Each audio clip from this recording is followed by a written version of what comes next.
बिस्मिल्लाहिर्रहमानिर्रहीम। रब्बि इश्रह ली सदरी वयस्सिर ली अमरी वहलुल उक़दतम मिन लिसानी यफ़क़हू क़ौली। अस्सलामु अलैकुम। मेरा नाम है ज़ीशान उस्मानी। ये वीडियो बड़ी दुखी और तल्ख़ है आज की, और मुझे पूरी उम्मीद है कि इस वीडियो को डिलीट कर दिया जाएगा। तो मेरी ये वीडियो है फ़लस्तीन से मुतालिक जितनी भी वीडियो हैं, अगर आप लोग अपने चैनल पे अपलोड करना चाहें, फेसबुक पे शेयर करना चाहें, ट्विटर पे अपलोड करना चाहें, तो मेरी तरफ से इजाज़त है। मैं आपको कॉपीराइट स्ट्राइक नहीं दूंगा, आप उसको शेयर कर सकते हैं। फ़लस्तीन के ऊपर रोना छोड़ दीजिए, कोई ज़रूरत नहीं है रोने की। फ़लस्तीन के ऊपर मातम करने की भी कोई ज़रूरत नहीं है। अगर रोना है तो अपने आप पर रोइए, मातम करना है तो अपने आप के ऊपर कीजिए, क्योंकि भैया आपके रोने से ना किसी के ऊपर कोई फ़र्क पड़ना नहीं है दुनिया में।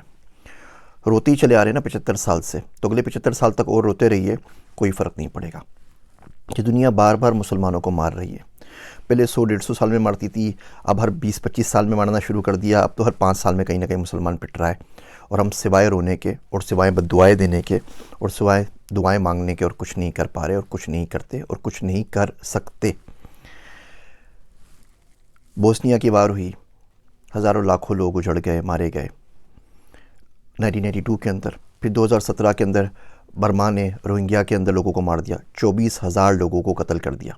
मेरे घर में यहाँ पे जो हैंडी मैन है अमेरिका के अंदर, उसके बाप को उसके सामने ज़िबा कर दिया था। वो 10 साल का बच्चा था, और उसको बाद में पनाह भी दी तो अमेरिका ने दी, जिसको हम सुबह शाम गालियाँ देते रहते हैं। हमारे मुल्कों ने किसी ने उस गरीब को पनाह भी नहीं दी। और अब ये मसला चला हुआ है फ़लस्तीन का। रब सब कुछ याद रखता है, तारीख़ सब कुछ याद रखती है। हम लोगों ने पढ़ना छोड़ दिया। तारीख़ याद ज़रूर रखिएगी कि 55 से ज़ायद इस्लामी मुल्क, 1.6 बिलियन से ज़्यादा मुसलमान, 22 से ज़्यादा अरब स्टेट्स, और गज़ा के अंदर पानी की एक बोतल नहीं पहुंचा सके। जब तक बड़े साहब परमिशन ना दें तब तक इजिप्ट अपनी बॉर्डर भी नहीं खोलता एड्स के लिए।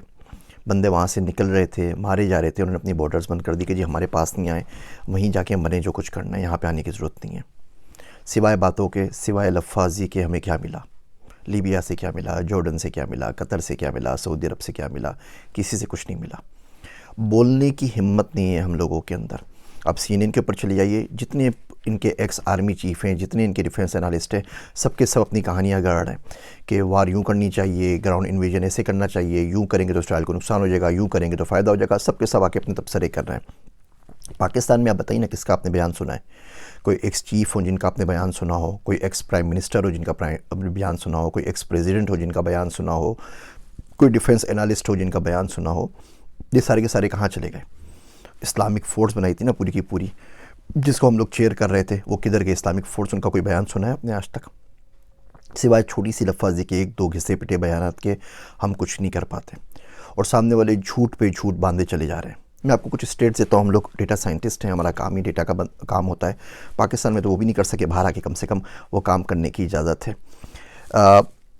23 सालों के अंदर, 2001 से अगर शुरू करते हैं तो 23 सालों के अंदर हमास ने इसराइल के ऊपर कोई 27-28 हज़ार रॉकेट फेंके। अच्छा, जो रॉकेट होते हैं ना, वो मिलिट्री ग्रेड रॉकेट नहीं होते, वो जो यूरिया से घरों में बनाए जाते हैं ना, छोटा सा एमिनेशन की किसी के सर के ऊपर जा लगे तो बंदा मरे, अदरवाइज़ वो ज़ख्मी होगा बेचारा, वो वाले रॉकेट। और मोटर शेल्स 5-6 हज़ार वो फेंके। टोटल किसी भी एस्टीमेट से ये 36,000 से ज़्यादा नहीं है, 35,469 है टू बी एग्जैक्ट। आप 36,000 काउंट कर लीजिए इन 23 सालों के अंदर। आयरन डोम आ गया भाई। आयरन डोम तो 2011 के अंदर आया ना, उससे पहले तो आयरन डोम नहीं था, तो बिल्कुल खुले थे, वो आराम से रॉकेट फायर कर सकते थे। इन 23 सालों में इन 36,000 रॉकेट्स ने 69 बंदों को मारा, 69 बंदों की डेथ हुई। अच्छा, उन 69 बंदों में तो हर इसराइली हर काउंट करते हैं, और आप देख लीजिए ऑनलाइन तमाम लिखा हुआ है। 2 गायें मर गई वो भी लिखा हुआ है, 2 बकरियां मर गई वो भी लिखा हुआ है, 2 बच्चे हलाक हुए वो भी लिखा हुआ है। इसमें भी 4 फ़लस्तीनी थे अपने, वो पता नहीं उस बॉर्डर के उस साइड पे क्या करें। 4 फ़लस्तीनी 69 में शामिल हैं, वो हलाक हुए तो बच्चे 65। इसके अंदर जो बंदे 65 मरे, उसमें भी 5-6 मुसलमान थे, उनको भी निकाल दीजिए। तो एक्चुअली जो नुकसान हुआ 59-58 बंदों का हुआ। वो लोग वहाँ पर हलाक हो गए। अच्छा, इसका अगर आप एवरेज निकालें तो इसका मतलब ये हुआ 521 रॉकेट जब फायर होते हैं तो एक बंदा मरता है। 69 बंदे मरे, 36,000 रॉकेट फायर हुए हैं, तो 521 रॉकेट फायर होंगे तो एक बंदा मरेगा। अच्छा, ये तो 23 साल की हिस्ट्री चल रही है।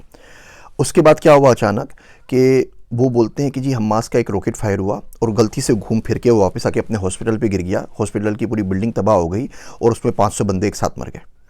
तो ये कैसे हो सकता है कि 521 रॉकेट मिलकर एक बंदा मार रहे थे पिछले 23 सालों के अंदर, और एक रात अचानक एक रॉकेट फायर हुआ और इतना ज़बरदस्त रॉकेट बन गया वो घर के यूरिया से बना हुआ कि वो अपनी हॉस्पिटल पे लग गया और उसने 500 लोग मार दिए और हॉस्पिटल की पूरी बिल्डिंग जो है वो तबाह बर्बाद हो गई।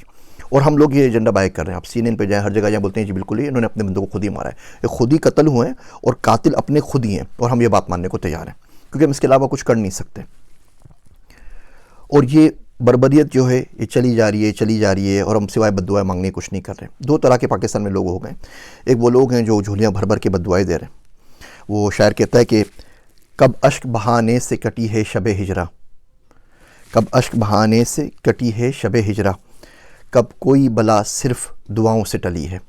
ये दुआएं हमने तो मांगी थी अफ़गानिस्तान के लिए भी, फिर क्या हुआ, इराक़ के लिए भी मांगी थी, पाकिस्तान के लिए भी मांगी थी, सबके लिए मांगी थी, फिर क्या हुआ। मेरा दोस्त अब्दुल्ला कहता है कि अगर आज खुदा ना खास्ता भारत के साथ जंग हो गई ना तो फरिश्ते उनके साथ खड़े होंगे, हमारे साथ नहीं, क्योंकि हमारे आमाल ऐसे नहीं है, हमें मुनाफ़क़त इतनी ज़्यादा बस गई है। तो एक लोग वो जो हैं जो दुआएं और दुआएं मांग रहे हैं और उनसे कुछ नहीं होगा। एक वो लोग हैं जो झूठी आस दे रहे हैं सिर्फ और सिर्फ अपने व्यूज़ के लिए। इराक़ में भी हुआ था, इराक़ तबाह कर देगा अमेरिका को, आप देखिए कैसे काया पलट होगी। ऐसे ही कोई ना कोई उल्लू का पट्ठा रोज़ आके वीडियो रिलीज़ कर रहा होता है और बोल रहा होता है कि हमास ये बिगाड़ देगा, हमास वो बिगाड़ देगा। 256 F-16 है उनके पास, इसराइल के पास 256। हमारे पास जो F-16 है वो एल बैंड के ऊपर नहीं चलते। वो एल बैंड पे अगर उसको जाना पड़ेगा आपको ऑफेंसिव मोड के अंदर, तो उसकी परमिशन भी आपको अमेरिका से लेनी पड़ेगी, वरना आप उड़ा के उससे डिफेंस कर सकते हैं आराम से। जो हमने खुद बनाया मुशाक वगैरह तो चल सकते हैं, F-16 नहीं चल सकते, परमिशन ऊपर से आती है।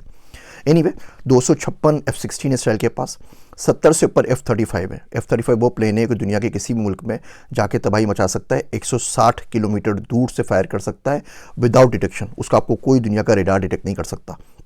वो आए थे ना जब उसामा को मारने के लिए, तो कौन से रेडार ने आपको डिटेक्ट किया था। तो ये असल सूरत हाल है। वो बिल्कुल नेस्तो नाबूद करके चले जाएगा, दुनिया उसके साथ खड़ी हुई है और आप सिवाय अपनी लाशें दफनाने के कुछ नहीं कर सकते। और ये बद्दुआओं से काम नहीं चलता। अब करें तो करें क्या, ठीक है। देखिए पहली बात तो उस मुल्क में रहना क्यों है जो इतने कमज़ोर हैं। उस मुल्क में करना क्या है कि हम लोग 1.5 बिलियन 1.6 बिलियन मुसलमान मिलके एक पानी की बोतल गज़ा में नहीं पहुंचा सकें। मरते हुए बच्चों के पास उस मुल्क में रहना क्यों है। कुरान शरीफ में आता है ना, सूरह निसा में आप देखिए, फ़ीमा कुंतुम के तुम किस हाल में रहे हो, क्या करते रहे हो। तो लोग बोलेंगे अना मुस्तफ़ीना फ़िल अर्द, हम तो ज़मीन में बहुत कमज़ोर बना दिए गए थे। तो फरिश्ते मारेंगे, बोलेंगे अल्लाह की ज़मीन वसी नहीं थी, कहीं और निकल जाते। तो अगर आप मुल्कों में कमज़ोर हो गए जहाँ पे आपको बात करने की परमिशन नहीं है, जहाँ बोल नहीं सकते, तो किसी और मुल्क में चले जाइए, बात तो कर सकें ना। अब यहाँ राशिदा तालिब है, मिशिगन की जो कांग्रेस वूमेन है, वो एक बंदी ने अन्नी मचाई हुई ना, पूरे मुल्क के ऊपर भारी पड़ गई है, बोल बोल के पूरा मीडिया पागल हो गया। वो कुछ नहीं कर सकते क्योंकि वो अमेरिका में बैठी हुई है।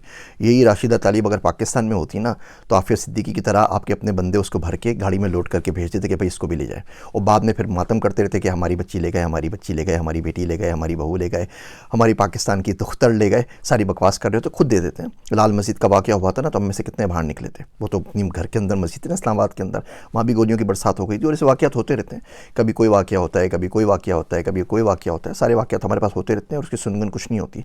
तो इस मुल्क से बाहर निकलें। मर्द का हथियार पैसा है, मर्द का जो जेवर होता है वो हथियार होता है, और आज का जो हथियार है वो पैसा है, पैसे से बड़ा नहीं है। तो किसी ऐसे मुल्क में चलिए या कुछ पैसा कमा सकें ना, ताकि किसी की गरीब की डोनेशन कर सकें, किसी की मदद कर सकें, कुछ ना कुछ तो उसके लिए कर सकें। आपके पास पाकिस्तान में फ़लस्तीन के एम्बेसडर मौजूद हैं, जिस मुल्क में वहाँ पे रहते होते हैं, उनसे आगे पूछ लीजिए हाउ वी कैन हेल्प। कोई फ़लस्तीन का बंदा होगा, कोई रेस्टोरेंट होगा, आप पूछ लीजिए मेट भेजना तो मैं किस तरह एड कर सकता हूँ। पढ़ना शुरू करें, देखना शुरू करें, सुनना शुरू करें, क्योंकि ये जो लोग आज चुप सादे बैठे हुए हैं, कल यही आपके पास आएंगे, मैं क्या लफ्ज़ यूज़ करूँ इन लोगों के लिए, और आके आपसे वोट की भीख मांगेंगे इस्लाम के नाम के ऊपर। कौन सा इस्लाम है भैया और कहाँ का इस्लाम है। पैसा एक दीन बचा है, IMF खुदा है दुनिया का, हम उसको फॉलो कर रहे होते हैं। ये मुनाफ़िक़त की बातें बिल्कुल भी नहीं करनी चाहिए। मुल्क से बाहर आइए, पढ़िए, पढ़ने से रिस्क कमाइए, पैसा हासिल कीजिए, रिसोर्सेज हासिल कीजिए। ये राशिद तालिब एक है ना, अगर ये 100 होती ना अमेरिका के अंदर तो आज ये सूरत हाल नहीं होती। हम अपने बच्चों को क्यों नहीं भेजते हुकूमतों के अंदर, हम अपने बच्चों को इलेक्शन क्यों नहीं लड़ाते उन पावरफुल मुल्कों के अंदर जिनकी कहने से कुछ हो जाता है। हम अपने बच्चों को वो तमाम चीज़ें, नई चीज़ें, टेक्नोलॉजी क्यों नहीं सिखाते। पाकिस्तान का मैं आपको हाल बताऊँ, तलमूद इसराइल की किताब है। मैंने किसी ज़माने के अंदर वो इसराइली ज़ुबान सीखने की बड़ी कोशिश की थी, कुछ किताबें वगैरह मंगवाई थी, तो एक्सपीरियंस हुआ। तो पता चला कि तलमूद जो इसराइलियों की जो मजहबी किताबें मुझे पढ़ने का शौक़ था, पाकिस्तान मंगवाई जाए, वो अरबी के अंदर शायर हुई थी कतर से। वो किताबें मंगवाई, कुछ और किताबें मंगवाई। वो छित्तर पार्क में मुफ्ती सईद साहब की लाइब्रेरी है, वहाँ पे मौजूद है, आप लोग जाके पढ़ सकते हैं। तो जब वहाँ पर इस्लामाबाद एयरपोर्ट के ऊपर आई तो उन्होंने कस्टम वालों ने रोक ली। तो उन्होंने ये कौन सी किताबें मंगवा रहे हैं आप, ये तो इसराइल की किताबें हैं, ये तो फ़लाँ किताबें, ये तो फ़लाँ किताबें। उनको बोलता रहा भैया किताबें हैं, पढ़ने के लिए मंगवा रहे हैं, रिसर्च के लिए। खैर उन्होंने 4 दिन तक वो रोक के रखा। फेसबुक पे जाके लिखा, लिंक्डइन पे जाके लिखा, कोई अल्लाह का बंदा मदद कर दे, मेरी किताबें छुड़वा दे, मुझे पढ़नी है, रिसर्च करनी है। अलगर्ज़ वहाँ पे गया, 7,69,000 रुपये उनकी फ़ीस भरी, चालान भरी, पता नहीं कौन कौन सी फ़ीस थी, रिश्वत थी, ये भी नहीं पूछा। वो किताबें छुड़वा के लेकर आया और छत्तर पार्क में मुफ्ती सईद साहब की लाइब्रेरी में रखवा दी कि कोई बंदा अगर पढ़ना चाहे तो पढ़ लीजिए। इसी तरीके से एक दफ़े किताब मंगवाई, उसमें इसराइल का नक्शा था, तो हमारे कस्टम हुकाम ने उसको रोक लिया। बोला नहीं नहीं ये किताब तो नहीं, आप किस चक्करों में लगे हुए। मैं कहा यार भैया पढ़ रहा हूँ, मुल्क के बारे में जानना चाहता हूँ, जा तो सकता नहीं पाकिस्तानी पासपोर्ट के ऊपर, कम से कम समझने तो दो, पढ़ने भी दो। वो परमिशन नहीं मिली। इवन इंडिया से कुछ किताबें मंगवाई, वो आज तक नहीं मिल सकी, कस्टम्स ने रोक ली। यहाँ अमेरिका में मिल जाती। ये देखिए ये नक्शा लगा हुआ है इंडिया का, ये पुराना नक्शा लगा हुआ है। मैं जान रहा था कि किस तरीके से इंडिया को पढ़ूँ, इंडिया का मुझे बड़ा शौक़ है और बड़ी ख्वाहिश है जाके विज़िट भी करूँ। वहाँ से इन्विटेशंस भी आए हुए हैं टॉक के लिए और बातचीत करने के लिए। उनके बोर्ड ने रब्ता भी किया था कि आप हमारे बच्चों के लिए 5वीं क्लास की बुक लिख दीजिए। मैं कहा भैया लिख तो दूंगा AI के ऊपर बुक, लेकिन उसके बाद पाकिस्तान नहीं जा सकूँगा, मार डालेंगे, तो बहुत बहुत माजरत। तो ये नक्शा पाकिस्तान नहीं आ सका। बहुत कोशिश की, बहुत ट्राई की कि आ जाए। कस्टम ने बोला कि आप किन चक्करों में लगे हुए भैया, पागल हैं क्या, उठाए जाएंगे, क्या कर रहे हैं। तो हम लोगों ने पढ़ना नहीं है। इसराइल 5.6% अपने बजट का, GDP का रिसर्च पे खर्च करता है, दुनिया में सबसे ज़्यादा खर्च करता है। हम पाकिस्तान में 0.01% भी खर्च नहीं करते। कोई कदर हमारी है नहीं वहाँ पर। तो जिस मुल्क में आप रिसर्च नहीं कर सकें, जिस मुल्क में आप बोल नहीं सकें, कुछ कर नहीं सकें, उसमें करना क्या है। इन वीडियोस के बाद फेसबुक भाई साहब ने मेरे बैन कर दिया है, पेज डिलीशन के लिए मार्क कर दिया है। वो कह रहे हैं 30 दिन में डिलीट कर देंगे, आपने हमारी पॉलिसी को वायलेट किया है। उन्होंने एड अकाउंट भी बंद कर दिया है, तो उसकी वजह से हमारा गुफ्तगू भी सफ़र कर रहा है। अब बाकी चीज़ें भी जो एड थे वो भी सफ़र कर रहे हैं। लिंक्डइन ने भी वार्निंग दे दी है। यूट्यूब भी पता नहीं कितने दिन बर्दाश्त करता है, उसके बाद ये भी बंद कर देगा।